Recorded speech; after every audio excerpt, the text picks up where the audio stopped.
أعوذ بالله من الشيطان الرجيم. بسم الله الرحمن الرحيم. عم يتساءلون عن النبأ العظيم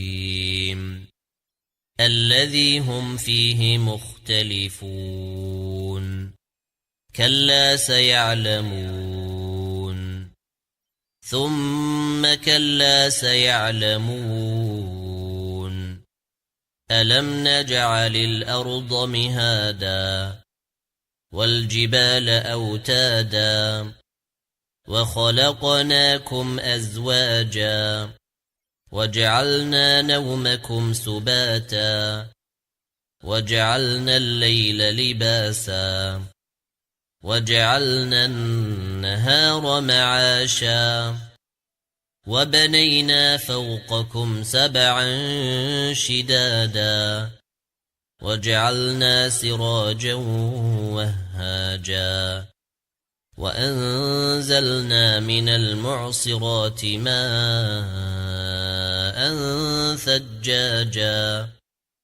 لنخرج به حبا ونباتا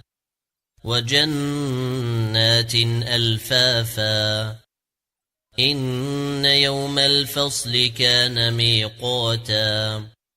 يوم ينفخ في الصور فتأتون أفواجا وفتحت السماء فكانت أبوابا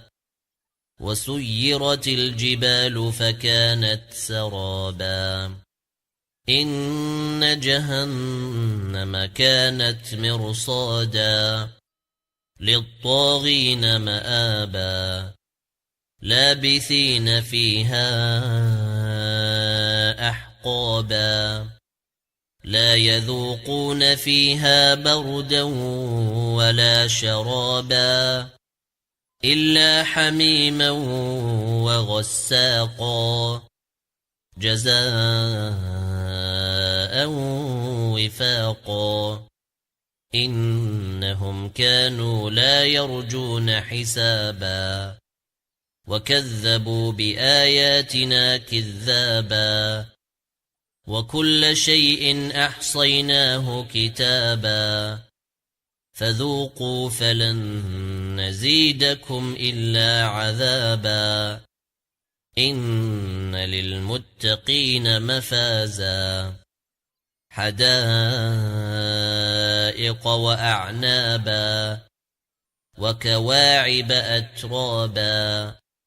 وكأسا دهاقا لا يسمعون فيها لغوا ولا كذابا جزاء من ربك عطاء حسابا رب السماوات والأرض وما بينهما الرحمن لا يملكون منه خطابا يوم يقوم الروح والملائكة صفا لا يتكلمون إلا من أذن له الرحمن وقال صوابا ذلك اليوم الحق فمن شاء اتخذ إلى ربه مآبا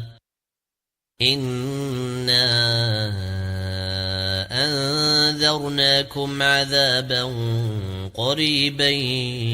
يوم ينظر المرء ما قدمت يداه ويقول الكافر يا ليتني كنت ترابا